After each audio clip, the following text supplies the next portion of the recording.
Sa femme lui dit, « Tu demeures ferme dans ton intégrité. Maudit Dieu et meurs. » Mais Job lui répondit, « Tu parles comme une femme insensée. Quoi?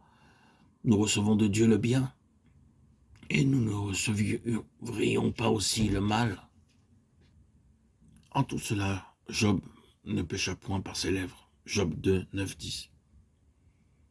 Abraham était dans un très grand danger spirituel à cette époque, parce que gouverné par les affections humaines, par Ishmaël. Alors Dieu lui apparut et lui dit d'écouter ce que disait sa femme. Beaucoup de parents, de femmes, de maris et d'enfants désobéissent à Dieu à cause de l'amour pour quelqu'un d'autre. Cette affection humaine doit être soumise à l'affection pour Dieu. Quoique cette soumission soit douloureuse, elle est sûre. Abraham dut renvoyer son fils. Dieu ne lui serait pas apparu s'il n'avait pas obéi. Bien que cela fût pénible, Abraham obéit à Dieu. Il est parfois très douloureux d'obéir à la parole de Dieu et à son commandement, mais Abraham était ouvert à la réprimande de Dieu. Dieu apparut à Abraham au chapitre 21 pour nous montrer comment être gouverné par l'Esprit en tout temps et jamais par la chair. Si vous désirez être l'ami de Dieu, ne permettez à personne d'entraver le chemin de l'obéissance à Dieu. De manière subtile, l'ennemi amènera vers vous toutes sortes d'objets d'affection. Et par les pleurs d'une femme ou d'un enfant, il voudra vous empêcher de faire la volonté de Dieu. Dieu dit, prends ton fils, ton unique, celui que tu aimes, Israc.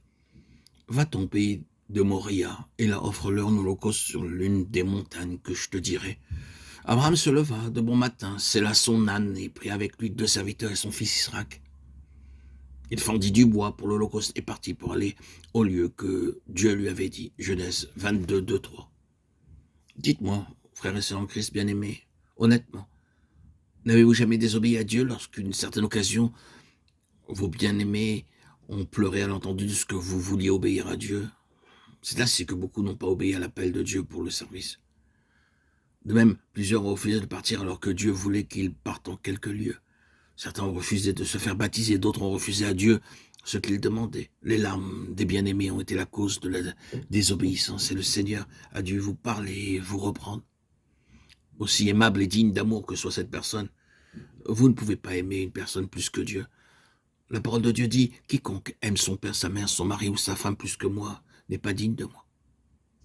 Ayant passé cette épreuve, Abraham pouvait affronter une autre épreuve.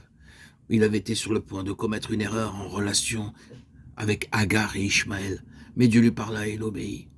Puis vint la sévère épreuve du chapitre 22 du livre de la Genèse. Alors Dieu lui apparut pour la 9e fois, dans la même année où sont relatés les événements de Genèse 22. Il y avait là une tentation pour Sarah à cause d'Israc. Aussi Abraham ne dit rien à Sarah au sujet de la demande de Dieu concernant Isaac.